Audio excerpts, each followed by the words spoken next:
Bienvenue sur En Cause Numérique, avec nous Frédéric Doc, directeur de la CGLEC et nouveau président de Open. Est-ce que vous pouvez nous parler un peu de Open, de cette association, et nous raconter un peu qui est dedans et ce que vous y faites? Voilà, bonjour, merci de me recevoir. Donc effectivement, Open a été créé il y a maintenant 2 ans, et la première étape a consisté à créer une équipe, à rassembler des membres qui venaient de toutes les horizons possibles, que ce soit des grandes entreprises, des petites entités qui venaient du secteur de la presse, qui viennent du secteur de la création, mais aussi tous les grands acteurs des infrastructures. Alors Open, son rôle, c'est quoi? Quelles sont ses missions à Open? Alors, la mission que Open s'est fixée, c'est avant tout d'être l'interlocuteur, la force de proposition des professionnels face au pouvoir public et aux grands acteurs historiques du numérique aujourd'hui. Vous pouvez nous dresser un petit portrait en fait du paysage numérique aujourd'hui en Polynésie? Alors effectivement, Open, la première mission qu'elle s'est confiée, c'est d'établir un état des lieux qui venait compléter celui qui avait déjà été fait et extrêmement large lors des états généraux du numérique.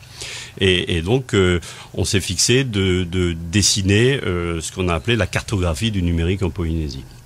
Il faut savoir d'ailleurs qu'elle est accessible sur le site Open, www.open.pf, et qui est composée de 3 axes principaux. Le premier, c'est l'infrastructure et la régulation. Le deuxième, c'était la démocratisation du numérique. Et le troisième, c'est tout ce qui tournait autour des e-services. Vous pouvez nous préciser un peu chaque point?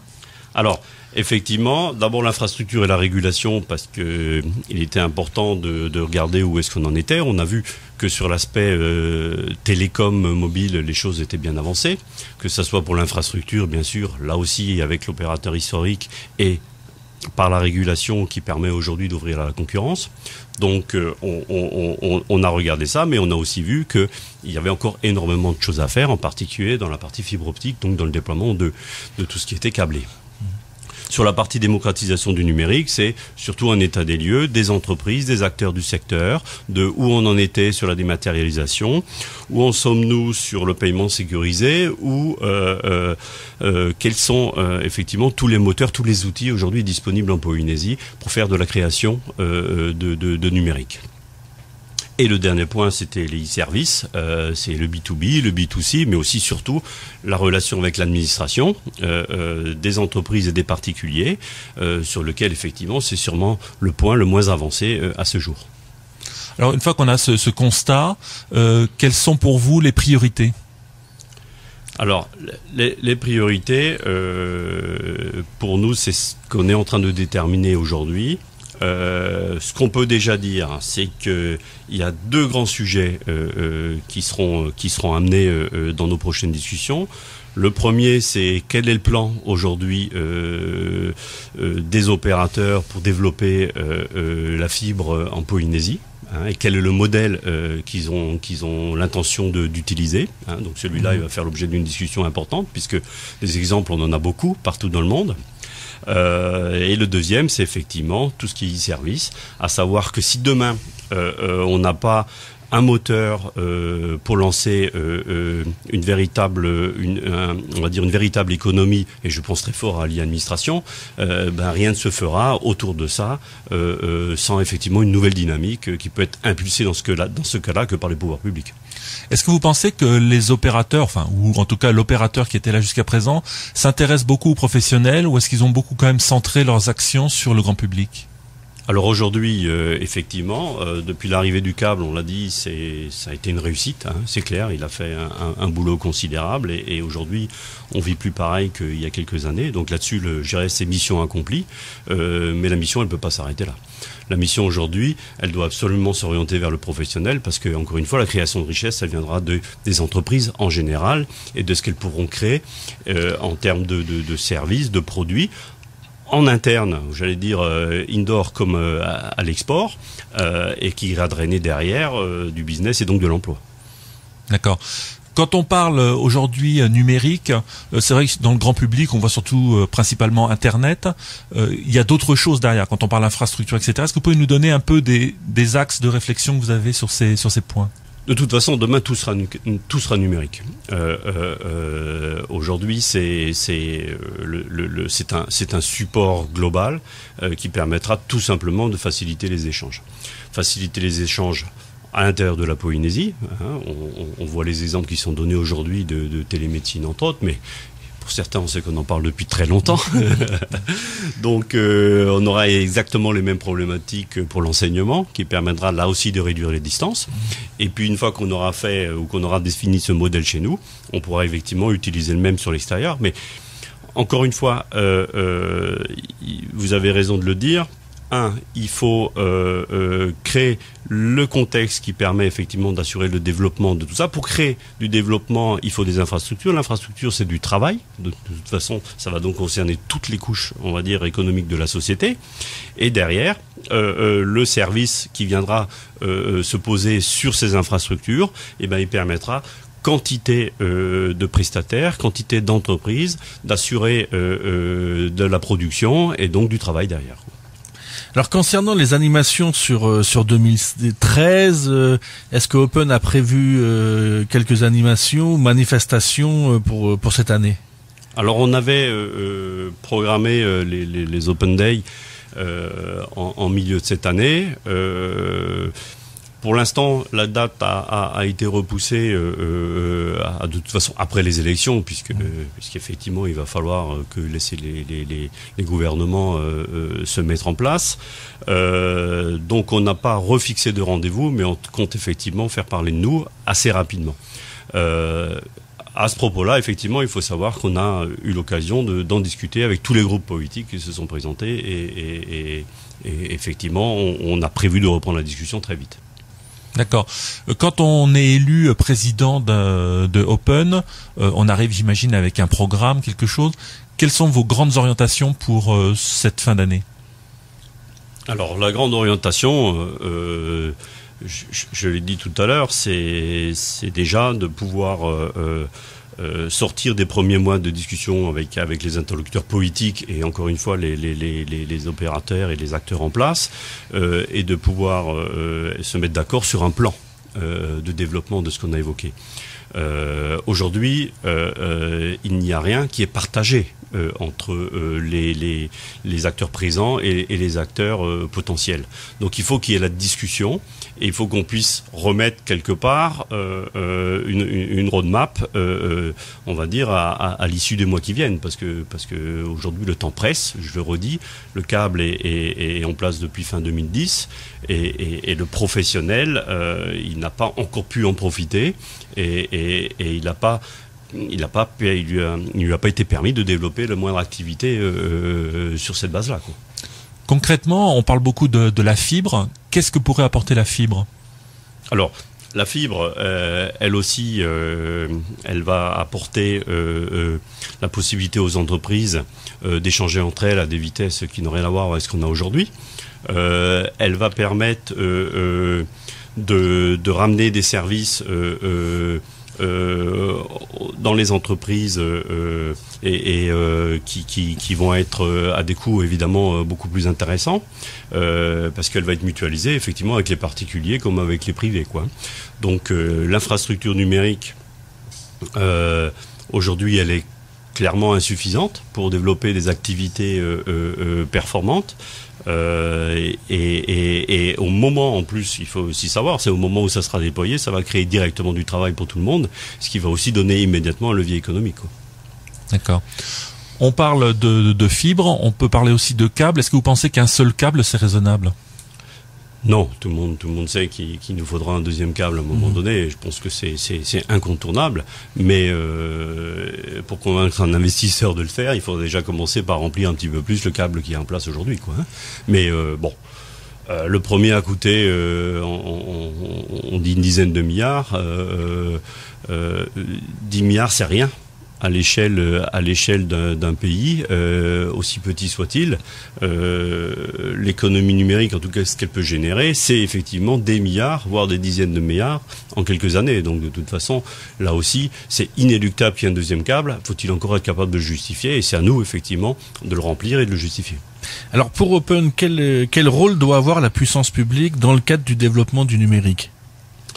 Alors, elle doit avant tout fixer les règles. Quel est le schéma qui doit être retenu pour le développement en question? Est-ce que c'est le schéma de l'opérateur historique qui conserve, on va dire, une forme de monopole? Est-ce que il faut ouvrir l'ensemble des sujets à la concurrence, ce qui est déjà le cas, mais comment on l'organise? Est-ce qu'on ne devrait pas plutôt avoir un opérateur d'infrastructure?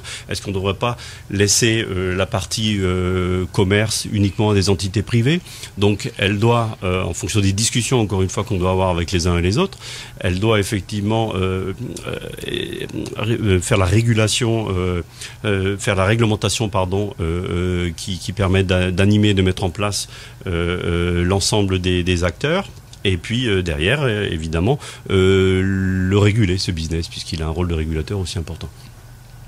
On le voit qu'il y a une première étape qui a commencé à être réalisée par l'OPT, puisqu'elle vient de fusionner récemment ses filiales. Est-ce que le schéma est abouti? Est-ce que c'est un schéma idéal? Est-ce qu'il permet effectivement l'entrée de nouveaux opérateurs? En mobile, ça semble être le cas. Est-ce que sur les autres sujets, il n'y a pas des questions à se poser? Est-ce qu'on n'est pas en train de dire, le monopole qu'on vient de perdre sur le mobile, on est en train de le mettre sur le câble? C'est ce type de questions auxquelles il faut répondre, parce que si c'est ça la réponse, ça veut dire qu'on fait que repousser pour mieux sauter un peu plus tard. Alors on entend souvent les entreprises dire, on a du débit pour importer des données, on en a très peu pour l'exporter, ou alors quand on veut du débit à l'export, ça coûte extrêmement cher. Est-ce que vous avez avancé sur ce sujet avec Open? On le dit, on le répète. Maintenant, encore une fois, c'est à nous de faire la démonstration qu'on en a besoin de ce débit. Et qu'est-ce qu'on va en faire? Parce que effectivement, souvent, on dit qu'on manque de quelque chose, mais on n'explique pas qu'est-ce qu'on ferait si on l'avait, quoi. Donc ça, c'est notre responsabilité. Effectivement, ça doit faire partie des discussions avec les pouvoirs publics. Est-ce que vous pensez que justement la création de data centers, des choses comme ça, c'est des choses qui sont importantes pour la Polynésie? Vaste sujet. Vaste sujet. Qu'à un moment donné, il y a un data center. À partir du moment effectivement où il y a 2 câbles, ça peut paraître une bonne idée. Et des data centers, il y en a partout. Maintenant, qu'on soit en mesure de concurrencer certains autres projets, ça me paraît pas forcément réaliste. Donc la réponse c'est oui. Mais c'est pas la seule et unique solution, quoi. C'est forcément un complément dans la chaîne globale qui nous sera indépendante en fonction de ce qu'on aura réussi à développer ici, quoi. Mais encore une fois, s'il n'y a pas de business autour de ça local, ça n'a pas d'intérêt, quoi. Parce que les prestations, on les vendra pas plus cher que quelqu'un d'autre, quoi. Alors, pour Open, quels sont les 2-3 projets que, avec l'aide du gouvernement ou sans l'aide du gouvernement, il est important de lancer dans le développement du numérique? Aujourd'hui, on l'a dit, c'est déjà le câble. Donc aujourd'hui, il n'y a pas un pays, qui ne s'est pas lancé et qui n'a pas mis des moyens considérables. On le voit en France, même si le succès, même si ça va pas aussi vite que prévu, mais le développement du câble est une étape déjà inéluctable. Mais à la rigueur, qu'on soit un peu en retard, c'est pas un problème si ça permet on va dire d'augmenter la réflexion, parce que là aussi les choix stratégiques sont fondamentaux. Qui déploie le cadre, qui c'est qui l'exploite? Je veux dire, tant qu'on n'a pas des réponses précises à ces questions, j'allais dire, il faut plutôt rien faire. Bon, maintenant elles sont faciles à discuter. Donc, première étape, c'est ça. Effectivement, c'est compléter les infrastructures. Et ensuite, c'est de définir effectivement le rôle des uns et des autres et surtout les perspectives. C'est quel schéma dans l'avenir? Est-ce que l'opérateur d'infrastructure, est-ce que c'est une réalité? Comment on la gère? Je dirais comme ça, c'est sûrement une très bonne idée, surtout dans un pays aussi petit que celui-là. Qui c'est qui va charger du 2e câble? Mais qui c'est qui s'en charge? Ça dépendra effectivement si on a répondu à la question numéro 1. Donc c'est ça vraiment les priorités. Le dernier point quand même, effectivement, c'est le moteur de l'économie. C'est de dire... si on veut faire bosser les boîtes et si on veut impulser l'ère du numérique à tous les niveaux, du particulier comme c'est le cas, mais jusqu'aux entreprises, il faut absolument améliorer dès demain notre e-administration. Là, on a la chance en Polynésie d'avoir des gens dans toutes les administrations qui sont plutôt ouverts, c'est le cas de le dire, pas dire open, au sujet. Je suis certain qu'ils ont déjà tous bossé sur le sujet d'une manière poussée. Aujourd'hui, je pense qu'il faut être certain que quelqu'un le synchronise, et il faut être certain qu'il y a un projet qui se fasse et que les entreprises puissent y contribuer par la prestation de services, quoi. Est-ce que pour vous, la jeunesse de la population polynésienne, c'est un atout dans le développement numérique en Polynésie. C'est sûr parce que encore une fois on a été en retard sur beaucoup de sujets. Internet a permis de rattraper ces retards, on le sait bien aujourd'hui, on le voit à la consultation, le nombre d'informations à laquelle on a accès. Le Polynésien il est plutôt à l'aise avec le sujet, hein, et donc quelque part, le temps va se compresser davantage ici qu'ailleurs, et si on fait les bons choix, je pense que demain on peut être en avance sur tout le monde. D'accord. Alors, à l'instar des grands gourous de l'Internet, est-ce que vous pensez qu'en Polynésie, on doit former plus de codeurs ou plus de spécialistes de l'informatique? Oui. Pourquoi ? Parce que effectivement, là aussi, notre comment dire, l'handicap fort de la distance qu'on avait jusqu'à aujourd'hui, il peut se réduire, bien sûr, par l'arrivée du câble. Ça, c'est par la réduction de cette distance-là virtuelle. Et que demain, les conditions de travail en Polynésie, j'allais dire à force de pas être compétitif, et je le dis ironiquement, font qu'à un moment donné, il y a bien des mecs qui préféraient bosser ici qu'ailleurs, quoi. Donc ça c'est un avantage, mais ça peut être vrai que pour des prestations à très haute valeur ajoutée. Faut pas se faire d'illusions. J'allais dire les codeurs de base, on pourra jamais les concurrencer dans les pays comme l'Inde, etc., où les conditions de vie n'ont rien à voir avec les nôtres. Donc il faut effectivement viser de la prestation de haut vol. Et là, il y a effectivement quelque chose à jouer d'important. Mais nous faisons pas d'illusions non plus, quoi. On fera pas ici les call centers, on fera pas des choses aujourd'hui qui font dans les pays à bas coût. Hein. Mais sur la partie supérieure, on va dire de la valeur ajoutée, il n'y a pas de souci. Oui, j'en suis certain. Bon, c'est inciter nos jeunes à être de jeunes ingénieurs informaticiens. Il y en a déjà beaucoup et on leur souhaite. Ouais. L'avenir leur appartient. Ouais.